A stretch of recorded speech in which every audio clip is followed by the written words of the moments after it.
Então, boa noite. Eu sou Cristina, professora da matemática aqui na USP. Queria agradecer às organizadoras pelo convite e pelo desafio, na verdade, de trazer um filme que trouxesse algo de matemática e também algo da discussão sobre mulheres nas ciências. Quando eu fui pensar qual filme eu gostaria de trazer, enfim, tem vários filmes que trazem personagens matemáticos, né? Eu anotei aqui alguns, tem o Gênio Indomável, de 97, Uma Mente Brilhante, de 2001, O Jogo da Imitação, de 2014, e O Homem que Viu o Infinito, de 2015. Certamente tem vários outros. E eu escolhi esse porque, enfim, acho que era justamente porque ele misturava várias coisas. Em particular, eu acho que ele, de todos esses filmes, é o que retrata mais próximo o que é o fazer matemático, ainda que seja bastante distante, mas um pouco do que pode ser o trabalho de matemática, essa coisa que ela fala no final de ligar pontos, né, que as coisas não estão muito claras quando você está trabalhando, você liga os pontos, e depois, no final, você tem uma prova, mas você mesmo tem dúvida se está tudo certo e precisa verificar muitas vezes e etc. E depois tem alguns filmes, né? Tem o Estrelas Além do Tempo, que é um filme agora, né, mais recente, de 2016, que traz inclusive mulheres negras e essa questão das mulheres nas ciências. Mas eu achei que era um filme mais conhecido, que mais gente já teria visto, então justamente optei por um filme mais desconhecido. E também que era especificamente de matemática. E depois tem um que eu nem sei direito se ele foi lançado no Brasil, que chama Gifted. Parece que a tradução é Um Laço de Amor, 2017, que traz na verdade, também é uma história da família, a mãe, quer dizer, são 3 gerações de mulheres que com forte vínculo com a matemática. Mas eu não sei, se ele foi lançado aqui, e eu não gostei muito do filme, então esse, em particular, não é que eu adore, ele é cheio de clichês, né, ele é cheio de problemas na minha visão, mas ele traz uma mulher que gosta de matemática, que faz matemática, e que tem, sobretudo, questionada a sua autoria de um trabalho seu, né? E acho que esse é um tema que aparece na no nosso ambiente de trabalho, na matemática. Eu acho que nós somos muito poucas, eu trouxe aqui alguns números para vocês terem uma ideia. No Brasil, nós somos 50% das alunas de graduação, entre 25% e 30% dos estudantes de pós-graduação, as mulheres, né? 25% dos autores de artigos científicos, segundo um estudo da Elsevier, 40% entre os docentes em cursos de graduação, 25% entre os docentes de cursos de pós-graduação, nos programas de pós-graduação, 15% dos bolsistas de produtividade em pesquisa do CNPq e 5% dos membros de matemática da Academia Brasileira de Ciências. Então, é um espaço que, na medida que a gente avança na carreira, fica bastante masculino, né? Tem uma predominância masculina grande. E essa coisa de que o matemático é muito associado. Estou falando matemática, estou vendo colegas físicos aqui. Não se restringir à matemática, mas, enfim, estou falando desde o meu lugar. A visão do matemático, né, é um geninho, é alguém que nasce com uma habilidade, não é uma habilidade desenvolvida, né, essa é a imagem que a sociedade e esses filmes passam para a gente. E ele é tipicamente homem, né? Em geral branco também, né? E, enfim, poderia, no contexto brasileiro, falar vários outros privilégios. Então tem essa visão de que é algo que você não aprende, de que é algo inato e de que quem nasce com essa habilidade são os homens, né? Então essa é a visão e, portanto, o reconhecimento dentro da comunidade, em geral, assim, as mulheres desde pequenas, né, na matemática ou de maneira até mais geral, as meninas são esforçadas e os meninos são inteligentes. Inclusive, isso na própria visão deles, né? Tem estudos que mostram que as próprias crianças têm essa visão. Você pergunta para as meninas quem tira as melhores notas da turma? Os meninos. As meninas. E quem são os mais inteligentes? Os meninos. Então, assim, eles têm uma habilidade inata. Elas se esforçam e conseguem tirar boa nota. Então, e isso aparece também na academia e no espaço das ciências de outras formas, obviamente. Em particular, eu acho com certa dificuldade de reconhecimento. A gente tem feito uma discussão na matemática sobre a representatividade das mulheres. Inclusive, aqui nós somos 25% dos autores de artigos em matemática, mas em eventos científicos tipicamente é muito menos que isso, 10%. A gente tem eventos onde todos os convidados palestrantes são homens, então falta bastante reconhecimento às mulheres. E depois, só para passar um pouquinho, não vou falar muito mais, vou abrir para vocês. Essa coisa que aparece aí do cuidado da família, né? Então, a filha do matemático que tem que cuidar, que abandona a graduação dela para cuidar do pai. E queria colocar isso em oposição à carreira que a gente tem na academia e nas ciências, que é uma carreira muito linear, que não permite muito que você pare um tempo e volte. Aqui no filme aparece com a questão do cuidado com o pai, mas isso mais frequente é quando vem a maternidade, né? As mulheres engravidam e podem engravidar, e essa interrupção não é acolhida pela academia e pelo fazer científico atual, tá certo? Porque a gente tem que estar sempre publicando, sempre na ativa, sempre não tem espaço para essas pausas. É uma carreira que cada vez menos permite que você interrompa por qualquer que seja o motivo. E a mulher tem um motivo natural aí para interromper se ela quiser ter filhos, tá certo? Então, inclusive, esse é o aspecto que eu vejo a questão do corpo, né? Que o corpo da mulher ele é um corpo que não é levado em conta para a ciência no sentido, não, obviamente, como objeto de estudo, mas no sentido de que esse corpo ele engravida e ele tem outras questões que não que precisam que a carreira permita uma maior diversidade de opções, tá certo? Então queria falar isso e, enfim, só para tocar no ponto também a questão do corpo, a questão do assédio, né? Ali acho que na festa que é o enterro do pai, acho que não chega a aparecer assédio, né? Mas assim é um tema também o assédio sexual na academia e, enfim, não só nas ciências, mas num espaço predominantemente masculino. Isso é um tema bastante delicado, inclusive de trazer à tona, né? Fazer essas denúncias surgirem e trabalhar essa questão. Acho que eu vou parar por aqui. Prefiro ouvir o que vocês gostariam de saber. Obrigada. Boa noite. Eu queria entender essa questão que aparece no filme, essa questão que aparece no filme sobre ter um pico de produtividade na juventude. Isso me pareceu assim esquisito. Eu queria entender o quanto isso é real ou é invenção do filme, enfim, e o quanto isso aparece na matemática, na área da matemática. Obrigada pela pergunta. Na verdade, é um tema interessante, né? Porque a gente tem na matemática o principal prêmio, né? O prêmio que tem maior prestígio na comunidade matemática. A gente não tem prêmio Nobel. E a gente tem o que chama medalha Fields. A medalha Fields é dada para até 4 matemáticos a cada 4 anos.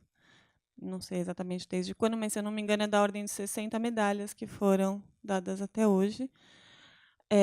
E a medalha Fields ela tem a característica que ela é dada para um matemático de até 40 anos. Ele tem que ter, no máximo, 40 anos no ano em que ele ganha a medalha. Então, esse próprio prêmio, que é o mais de maior prestígio, ele justamente enfatiza essa questão de matemáticos jovens, né? Ele é concebido como um prêmio para premiar jovens talentos, mas ele acabou se tornando também. Não sei direito se o mito vem só daí. Eu acho que o mito de que a produtividade é cedo é também um pouco da história da ciência, né? Que acho que no passado isso era verdade, mas ainda é algo bastante presente na nossa comunidade, eu acho. A ideia de que se produz matemática cedo, né, de que você vai produzir seus melhores trabalhos cedo. Apesar disso já não ser provavelmente verdade, porque a matemática, ela inclusive, até tem essa discussão sobre a própria carreira da mulher e do homem na matemática. As mulheres, em geral, produzem mais tarde. Então, tem uma curva que mostra, né, que homens e mulheres saem mais ou menos do mesmo lugar no início da carreira, em termos de produção, e chegam no mesmo lugar. Mas os homens crescem mais rápido e depois estabilizam, e as mulheres vão mais devagar e depois alcançam a mesma produtividade. Então, eu acho que tem esse mito, ele existe, mas eu acho que é parcialmente um mito, pelo menos da forma como é colocado. E só para constar, a medalha Fields foi dada, das 60 medalhas que foram dadas, foi para uma mulher, de 60, e um brasileiro. Cris, a gente falou de passar você sugeriu passar um outro curta, né?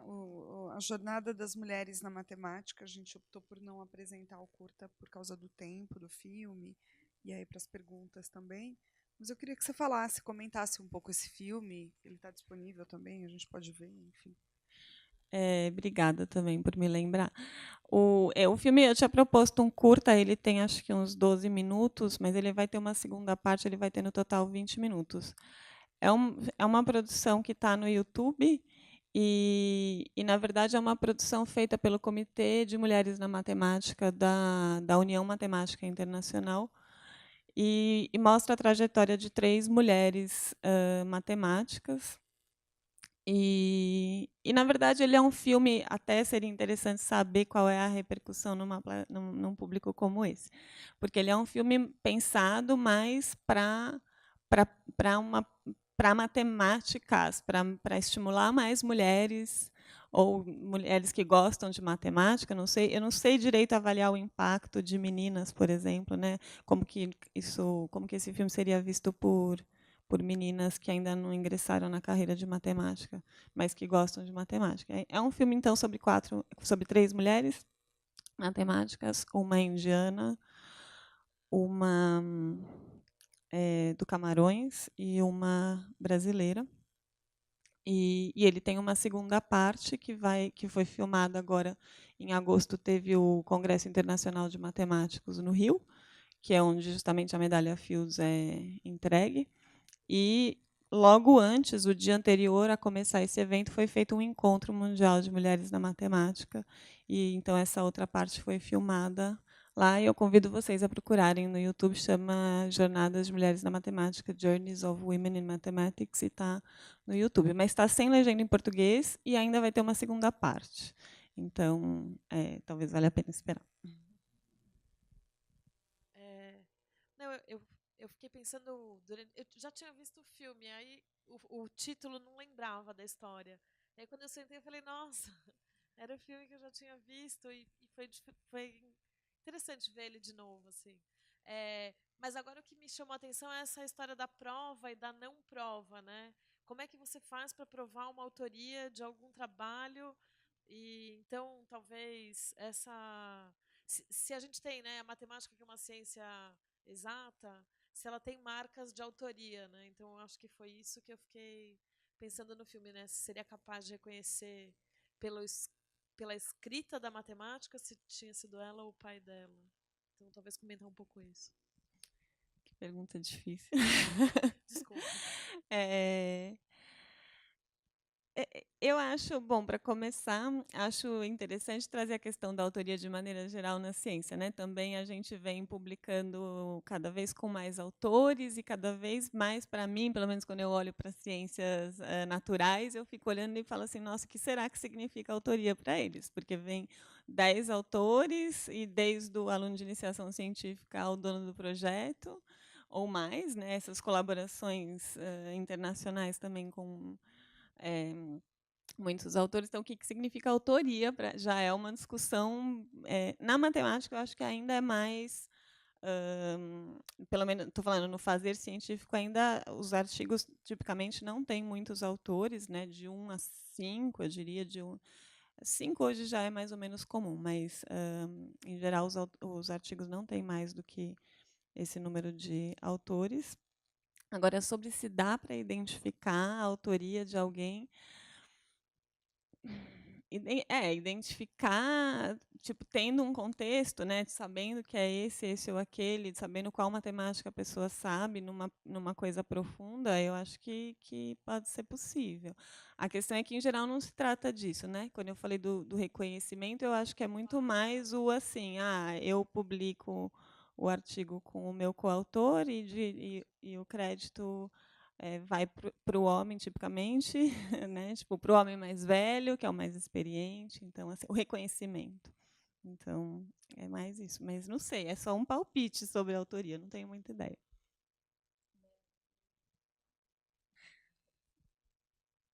Oi.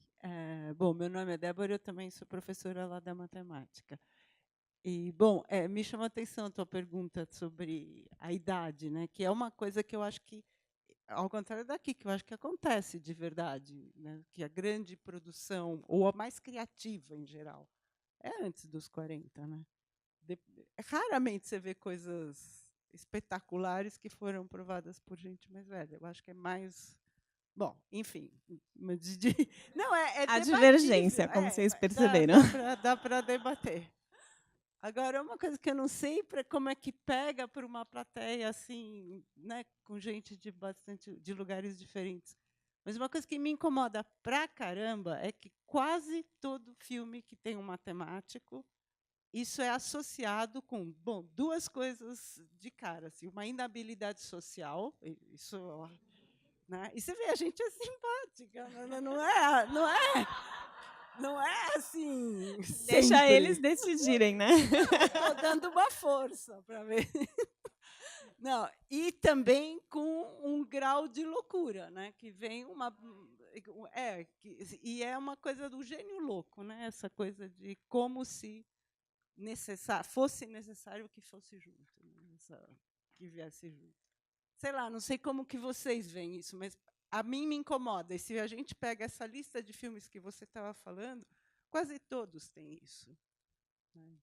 De ter que juntar essas duas coisas. É esse cara que nasce com o dom da matemática, como se fosse... E é um pouco maluco também. E é homem, em geral, né? Esse é muito raro que seja uma mulher retratada assim. Talvez porque nós não sejamos loucas, tá vendo?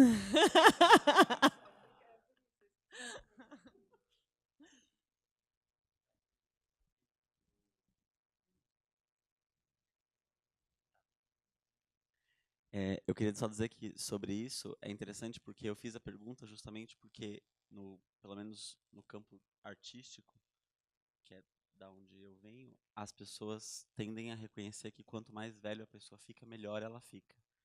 E que então isso é o contrário, assim. Mas depois eu fiquei pensando na questão do corpo, e daí quando isso apareceu no filme, eu relacionei com o esporte, né? Daquela coisa do pico do esportista que depois, enfim, eu fiquei fazendo essas relações. Mas no que se refere a isso que você acabou de falar, da loucura e da inabilidade social, também é dito dos artistas, né? Então, um grande artista, ele não gosta de ninguém, né? O Van Gogh louco, cortou a orelha, enfim, né? Tudo que as pessoas lembram do Van Gogh é que ele cortou a orelha, enfim, então um pouco tem isso, assim, acho que também nessa romantização do gênio que enfim, os filmes fazem, que a gente precisa, enfim, desconstruir, combater, enfim. Acho que o filme Estrelas Além do Tempo que você citou é um filme bacana porque ele não traz a coisa da loucura, né? Ele traz o debate feminista, mas e da matemática, enfim, mas sem a coisa da loucura. Eu acho um filme bacana nesse sentido. Assim. Então, Cris, uma pergunta então em relação, tentando linkar um pouco essas questões. Quando que, se você pode falar, quando que você decidiu que você queria ser matemática e por quê? Se tem alguma, ou simplesmente você decidiu e pronto. E em quais momentos, na sua trajetória até hoje, você percebe esse reforço dos estereótipos? Né, em quais momentos? Porque a gente sabe que esses reforços podem acontecer com gestos, pela espacialidade, enfim, em vários momentos. Né? A gente tem o estereótipo do professor de educação física, da professora de educação física também, né? Que, enfim, todos nós temos, né, nas nossas carreiras. Então, se você pudesse falar um pouco disso, né? Como que você vai percebendo? Porque em alguns momentos a gente não percebe, a gente simplesmente entra dentro de um estereótipo muitas vezes ou reproduz em relação a outras áreas, né? A gente esteve recentemente num debate multidisciplinar com professores de outras áreas que falavam assim: eu gosto muito da sua área, eu até mando meus alunos lá, mas eu digo para eles não jogarem muito futebol e voltarem para os estudos. Eu assim, tá, a gente nem joga futebol lá, mas, tá, né? A gente nunca joga futebol lá. Mas enfim, né? Só para quando a gente se dá conta, muitas vezes que a gente reproduz esses estereótipos ou discursos. Enfim, como que você foi percebendo ao longo da sua trajetória essas questões, em especial em relação ao corpo e à mulher na ciência? Obrigada.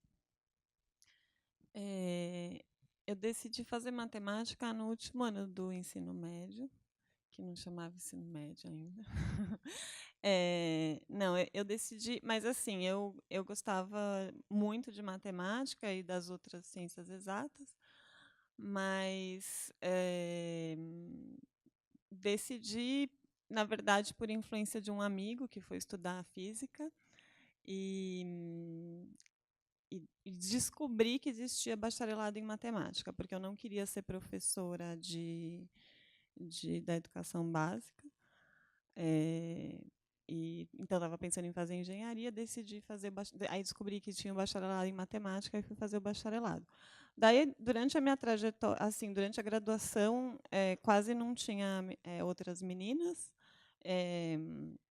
Em geral, na turma, eu era a única menina da sala. As salas não eram grandes, né? As turmas eram pequenas no bacharelado. E eu convivia bem com isso, assim, achava que convivia bem com isso. Depois fui fazer pós-graduação e, na verdade, só comecei a refletir sobre gênero na matemática mais recentemente.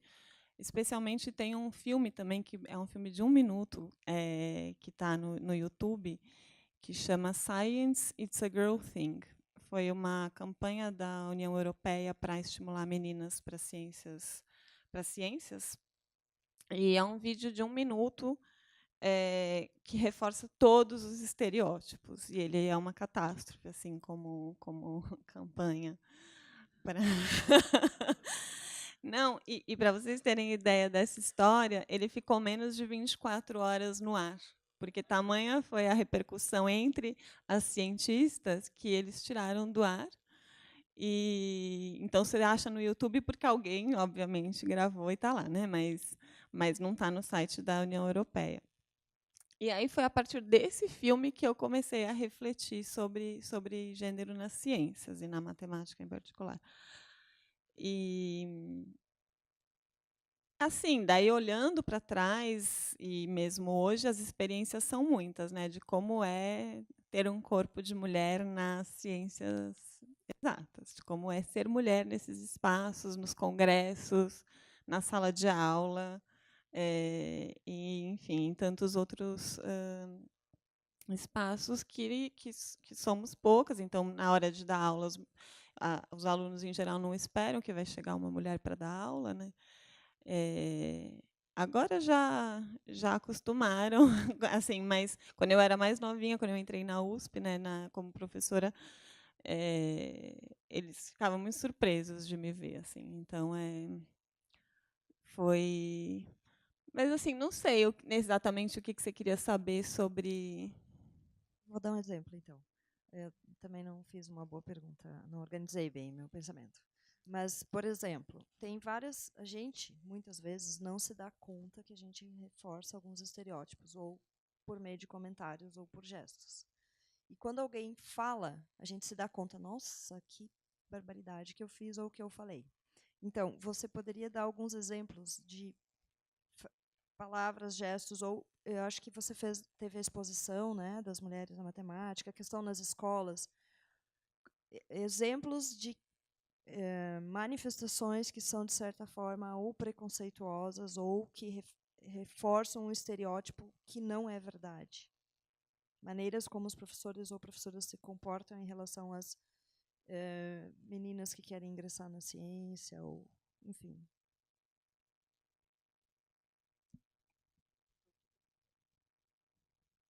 Coisas que talvez eu esteja fazendo errado. Não, eu acho que a gente faz cotidianamente, né? A gente tem nosso viés inconsciente que está presente, as nossas construções que estão enraizadas, e provavelmente a gente faz o tempo todo, assim. Agora, eu acho que tem uma grande parte que é muito sutil, assim, né? Que é muito nas entrelinhas, não é uma coisa tão explícita. Mas vou fazer o contrário, vou falar sobre coisas que eu vivenciei, né? Assim, então, por exemplo, de que isso já me aconteceu, incrível, aí eu mesma fico surpresa, de tipo que eu sou apresentada para dar uma palestra, como esta mulher bonita agora vai dar uma palestra para a gente. Na frente de um bando de homens, né? Assistindo a palestra. O rapaz que me apresentou, ele é meu amigo, ele é uma pessoa super querida, e ele absolutamente fez isso sem se dar conta do que ele estava fazendo. Né? Então, isso já faz talvez uns 5 anos que ele fez, então assim, acho que a discussão estava menos colocada. Deixa eu pensar, as outras mulheres das exatas também devem ter exemplos. E ela que é professora, talvez, né? Porque ela perguntou de como que os professores.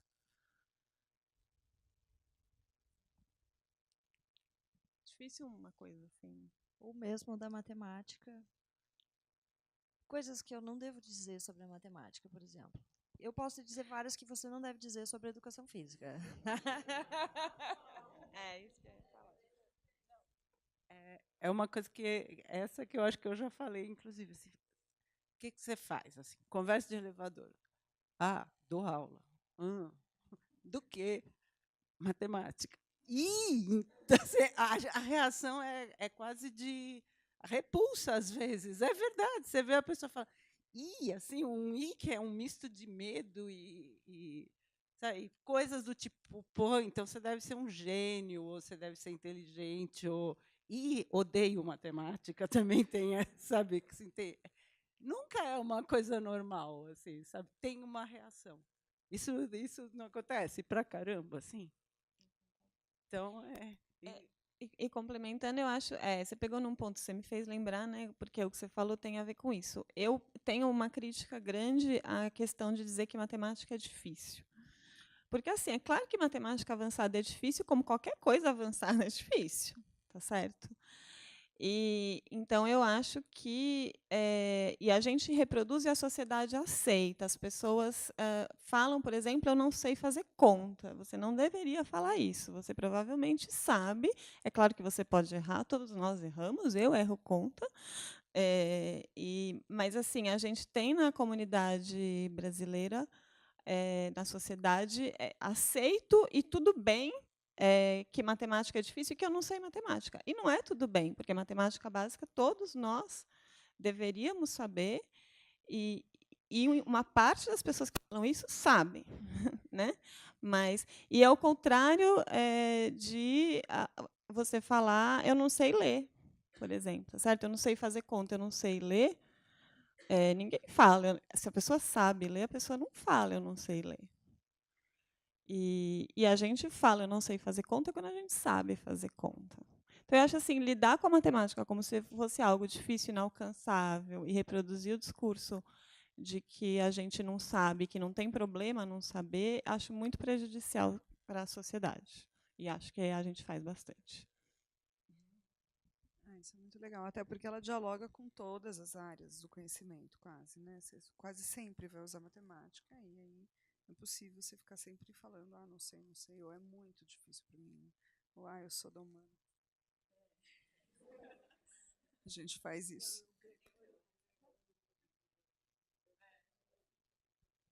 Agora, eu gostei muito, Cris, do que você trouxe do corpo da mulher grávida. Eu, claro, eu já vivi isso, né? Bom, enquanto trabalhadora, a gente tem lá a questão da licença maternidade, mas ela é mal visto, é uma coisa, como em toda a sociedade, né? Como outros campos profissionais, né? Mas também pensando que academicamente, né, quando a gente é docente, tudo bem, a gente tem os direitos trabalhistas, mas antes de ser docente, as meninas não têm, as mulheres não têm, né? Então não tem na pós-graduação, não tem na graduação. E, bom, eu lembro que na minha época os professores podiam te dar uma licença assim, se fosse a vontade deles, né?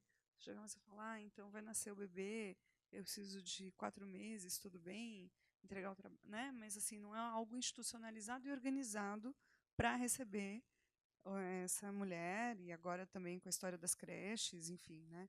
A gente está vivendo todo um drama que está piorando, inclusive, né? Em vez de melhorar, incrivelmente ainda está piorando. Então, acho que esse é um ponto importante para pensar também, a questão da mulher na ciência, né? Porque isso é uma atividade da sociedade, enfim, e é cobrado muito da mulher isso, e não dos homens, né? Não o contrário. Não, eu ia falar só que você falou das estudantes. Acho que as bolsas agora têm 6 meses de licença maternidade, né? Quando tem, as bolsas têm agora, desde 2014, é recente. O prazo da USP, por exemplo, não aumenta. Prazo da CERT não aumenta. Não, mas o prazo do programa, né? Os programas têm no regimento o prazo para você concluir a pós-graduação, e eu acho que ele não leva em conta a gravidez e parto, e a licença maternidade. Mas assim, mesmo que tem formalmente, tem a bolsa, não tem no prazo do programa, e os programas pressionam, né? E tem os orientadores que não não ficam felizes se a sua aluna decide engravidar ou engravida, independente de decidir durante a pós-graduação, né? Porque nada disso está previsto, enfim, é uma grande. É uma opção do orientador, né? Aí depende da humanidade desse orientador, da compreensão e etc. E aí exatamente, aí fica-se no e a pressão é para que não, né, que realmente fique numa situação muito complicada mesmo. Eu acho que é um ponto, né, de pauta da universidade desse modo. Acho que a gente chegou num lugar aqui bem legal. Agora, eu acho também interessante, falando da questão do estereótipo, né, desse gênio tal, que é meio maluco, sempre tem também a estrutura corporal, né, do cientista, que é esse cara largado, que é esse cara, você vê a casa, né, como é, né, cheia de livros, cheia de comida pelos cantos, e que acho que tem uma representação um pouco da realidade, né, porque quando você está muito intensamente mergulhado num trabalho. Eu gostei muito daquela cena que ela abre a geladeira e ela vai pegar a única coisa que tem na geladeira, né? Que eu acho que sei lá eu o que era. Mas ela volta para trás porque ela, né? Depois de tanto trabalho, né? Porque a Eureka não é, ela é uma coisa de muito esforço, de dias e dias, né? De uma persistência ali numa ideia. Então acho que isso tem algum quê também de realidade com esse tipo de trabalho. Claro que se exagera, né? Coloca-se ali no limite. E o contraponto que se faz com a irmã, eu achei muito interessante, que parecia ali, no filme, a pessoa mais fútil do mundo, né? Falando do café, da roupa, não sei o quê, do noivo, do casamento. Mas o namorado, né? O carinha lá que apareceu, que além de ser matemático, mediano, pratica esportes, toca numa banda, enfim, né? Eles vão apresentando vários, vão situando aí os personagens, né? Mas a menina é que é a gênia, é a E ela, inclusive, né, na roupa também tem o jeito de se vestir, que é para, enfim, para causar um efeito, né? Assim, todo. Não, o filme é cheio de clichês e estereótipos, recheado, né? A gente podia passar a noite aqui falando. Quando eu fui assistindo de novo, eu decidi não assistir agora, logo antes de vir aqui. Falei, não, eu vou esperar para ter o impacto junto com eles, né? E aí você vai olhando e fala, nossa, nossa. Aí eu falo assim, gente, eu que escolhi o filme. Mas tudo bem, é um convite para refletir mais do que dar um Oscar para o filme. Paltrow fazendo o papel de uma pessoa que tem problemas com o cabelo, né? Que não é sedoso o suficiente ou qualquer coisa. Ela, né? Aquele mulherão lá.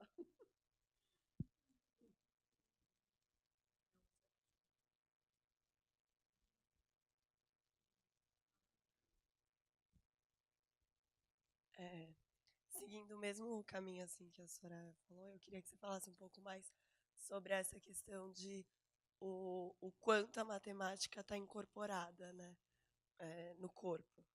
Porque o filme, como a gente estava falando aqui, né, tem um monte de clichês e do gênio e tal, mas eu queria que você falasse um pouco mais dessa realidade de matemático mesmo aqui, né? E o que você sente assim que a matemática te marcou no seu corpo? Porque pelo filme a gente vê, né, desleixado, que não sei, anda fazendo conta, né, vai sentindo o mundo a partir dos números, não sei, eu tenho um monte de clichês desse que eu imagino, né, que gente que fica pensando em números. Não sei se você teria como comentar um pouco assim de como é na realidade. A primeira coisa é que a gente não fica pensando em números. Acho que essa é uma coisa para já desconstruir já. Não, então, e o filme reforça, né, a coisa dos primos, não sei quanto, tal número, não sei que primo, né, tem umas com ali, aquilo lá, tipo, não é matemática, assim, não é como a gente funciona, não tem nada a ver com o nosso trabalho. Então, pelo menos eu posso fazer igual o filme e te dizer o que não é, né, porque o personagem lá, ele tem sempre essa coisa, bom, você não pode provar, mas eu posso provar que pelo menos. Mas como a coisa do corpo, né? Você perguntou de como a matemática incorpora e como que eu sinto isso no meu corpo. Eu acho que primeiro que os matemáticos nós somos também diversos, né? Então assim, eu acho que cada um tem um pouco a sua forma de pensar e de trabalhar. Acho que não, e falo isso porque acho que tem mesmo, cada um funciona de um jeito. Então, eu, por exemplo, eu não consigo. Tem muita gente que trabalha ouvindo música, que trabalha fazendo outras coisas. Eu não. Eu sou muito assim. Eu preciso de um lugar silencioso, organizado. Se tiver caótico, então a minha casa não é daquele jeito. Eu preciso de um lugar assim para conseguir trabalhar e focar no meu trabalho. Então, pelo menos a espacialidade é uma coisa organizada e focada. Mas é verdade também que a gente está trabalhando o tempo todo, em alguma medida, eu acho. Quando você está muito com um problema matemático na cabeça, eu passei lá à tarde tentando trabalhar. A cena da geladeira, eu acho que ela é representativa. Eu passei a tarde tentando trabalhar, e aí eu resolvo parar, não, vou fazer outra coisa. E aí, quando eu estou fazendo essa outra coisa, que vem tipo uma ideia, né, de algum. Não é, gente, a lâmpada que acende assim na cabeça, tá? Mas é uma ideia que eventualmente vai estar errada, muito provavelmente, porque você tem que ter muitas ideias erradas para ter uma certa. Então, que bom que você teve mais uma errada, né? Porque já diminuiu o número de erradas para chegar na certa. É.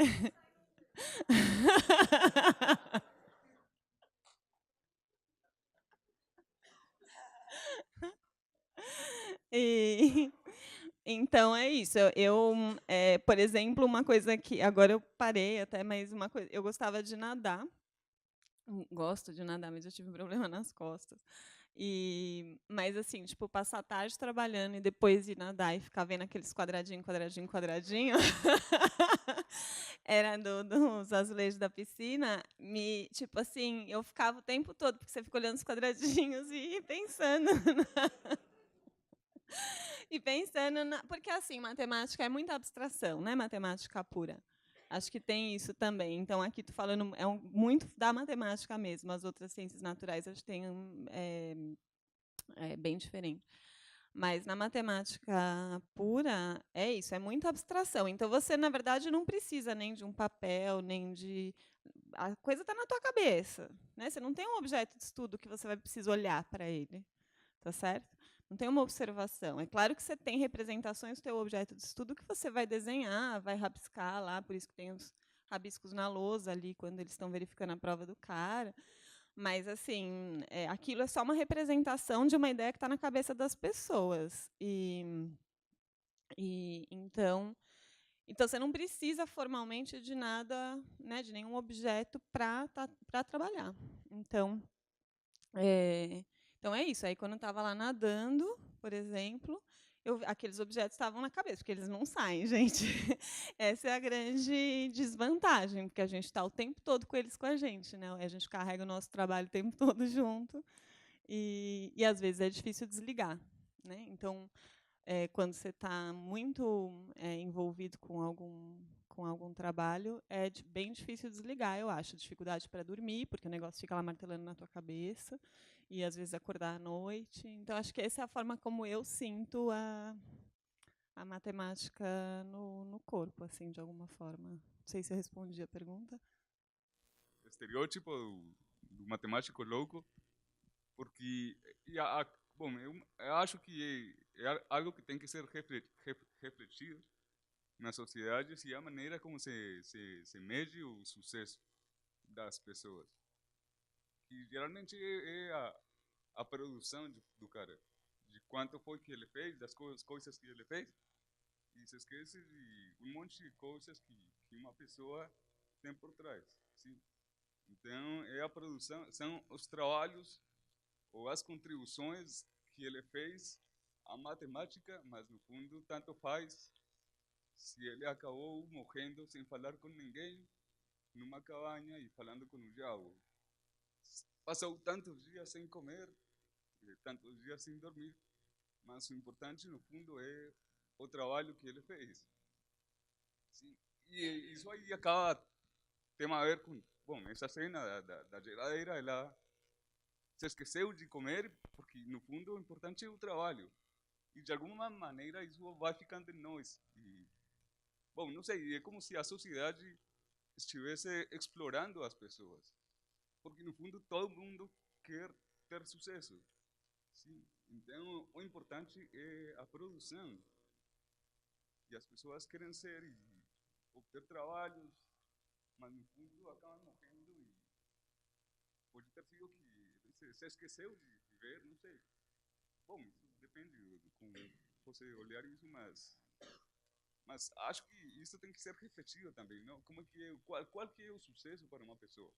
Sim? Quão importante é o trabalho que ele fez na sua disciplina e o resto sim, isso tem a ver com o gênero também, porque não é só o tempo da gravidez. Sim, Claro. O consumo de energia Claro. que a mulher tem que fazer durante a gravidez é grande. Então, como que você não, assim, como que se você vai pedir, assim, se você vai medir o sucesso de uma pessoa em termos da produção dela, assim, aí já vai ter uma injustiça. Porque tem outras coisas assim, então, o sucesso de uma pessoa vai além da produção e do que ele fez, né? Mas isso não é levado em conta muitas vezes. Eu acho que você está falando, tem várias coisas misturadas, talvez, mas acho assim, tem os privilégios de uma pessoa para começar, então, de onde ela sai, né, assim, e aí a questão do gênero, por exemplo, é um fator, mas no Brasil, se a pessoa teve a oportunidade de estudar numa boa escola, etc., tudo isso vai fazer uma diferença. E nada disso vai ser olhado na hora que você vai premiar ou não aquela pessoa, o resultado é aquele, não interessa muito de onde a pessoa saiu, né? Assim, isso é uma coisa. Depois, essa questão da produtividade, isso é um problema não só da matemática, da academia, de maneira geral, né, também, que o que se valoriza é a produção, mas eu acho que tem, e aqui com muitas críticas ao modelo que a gente tem, mas eu discordo da sua visão de que as pessoas necessariamente estão movidas para ter sucesso. Eu, pelo menos, sinto em momentos, é isso, que eu acordo à noite, não é porque eu quero ter sucesso, é porque eu estou realmente com um problema na cabeça e eu tenho prazer em fazer matemática. E então, assim, eu não digo que essas coisas estão completamente separadas, tá certo? As coisas têm. Eu sou um ser complexo, como todos nós, e por isso todas essas coisas contam. Mas eu acho que tem um lado que é genuíno, sim. Não é porque a pessoa não deixa de comer para fazer ciência porque ela quer sucesso. Eu acho que é mais do que isso. Mas Assim. essa é a pergunta. Isso porque, digo, se um sente, assim, como que um chega nesse extremo? Como que um chega a deixar de comer e dormir por trabalhar? Assim, nada deveria aprender e isso não deveria ser ensinado às pessoas de que não podem fazer isso. Mas isso é um extremo que não é comum, né? Não é uma... eu acho que é. Não, mas por isso. Mas por amor ao fé, né? Não, mas teve casos matemáticos que acabaram loucos. E assim, e as pessoas o que lembram deles é o trabalho deles. Mas ninguém fala, não sei, do processo do cara. Como foram os dias dele? Assim, como é que assim, ele ficava tanto tempo sem dormir, só trabalhando? Ninguém falava nada com ele. E o cara estava louco. Sim.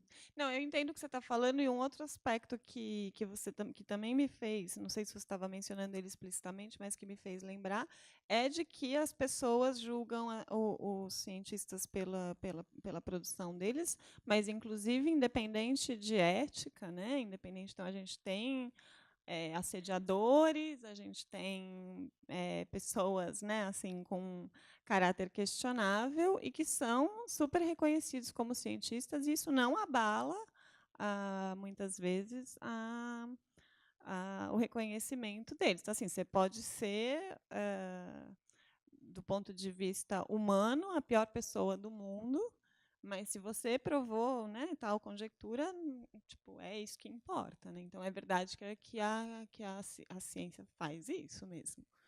Então não olha nem para ele, como você está falando do indivíduo, né, de não olhar para a humanidade dele. Mas tem outro aspecto que é de não olhar para o entorno dele, o que ele está fazendo, como que ele trata os alunos, como que ele trata as pessoas em volta, os colegas, etc. E isso também não é levado em conta, e aí essa crítica é pertinente.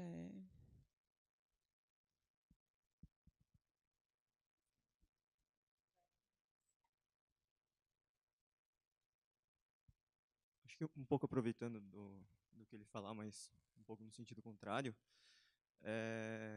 dá para ver que você é uma apaixonada pela matemática, que isso te faz brilhar os olhos. Eu queria saber um pouquinho mais sobre por que você tem essa paixão pela matemática. O que na matemática te faz...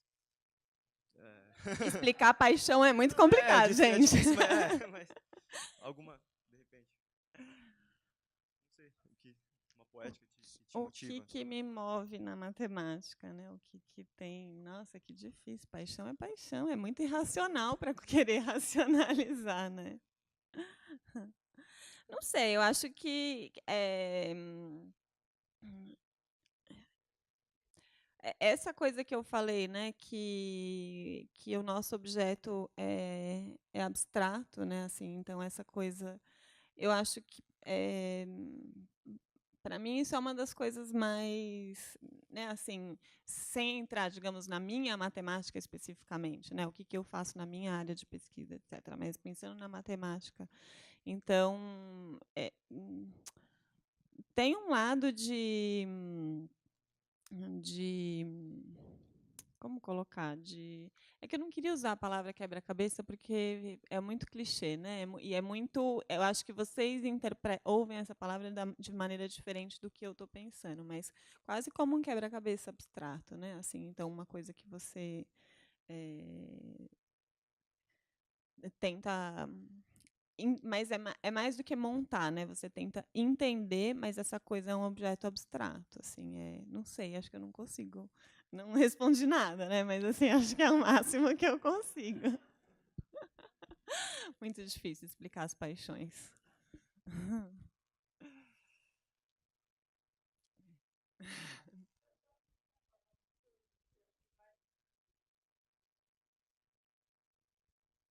É que, assim, com matemática, você pode, assim, vamos dizer, imaginar um mundo diferente, tá? Entender quais regras seriam legais que funcionassem ali ou não, e daí falar, tá, o meu mundo é este com essas regras. Agora vamos ver, como consequência disso, o que vai acontecer nesse mundo. Tá? E é esse o trabalho do matemático, na verdade. Né? Sei lá, eu acho fascinante, porque você tem a imaginação, ao mesmo tempo que, né, você tem uma restrição ali, que você tem que ficar dançando conforme a música. Então, se você já tem as regras, você tem que andar ali bonitinho, mas a tua imaginação pode ir longe. Sei lá, não sei se é uma explicação. Não, acho que é um jogo onde você inventa as regras, né? Mas aí você tem que jogar dentro das regras que você mesmo criou. Mas a gente vai, enfim, não vou ficar discutindo com ela, né? Mas a gente vai mudando as regras também, né? Então não é bem verdade que a gente tem que.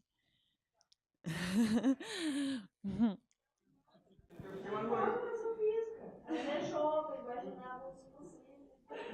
Acho que não tem como.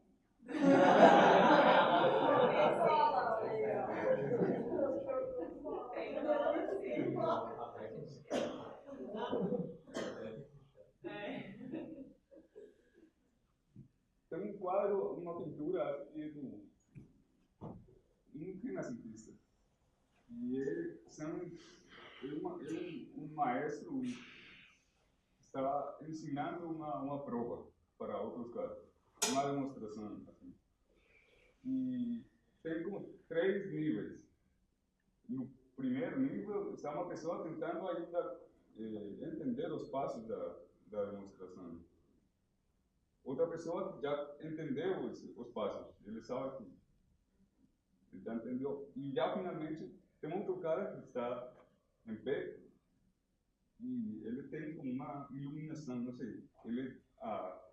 O semblante dele é uma coisa como, não sei, talvez isso tenha a ver com a felicidade na matemática, no fazer do matemático, não sei, é como...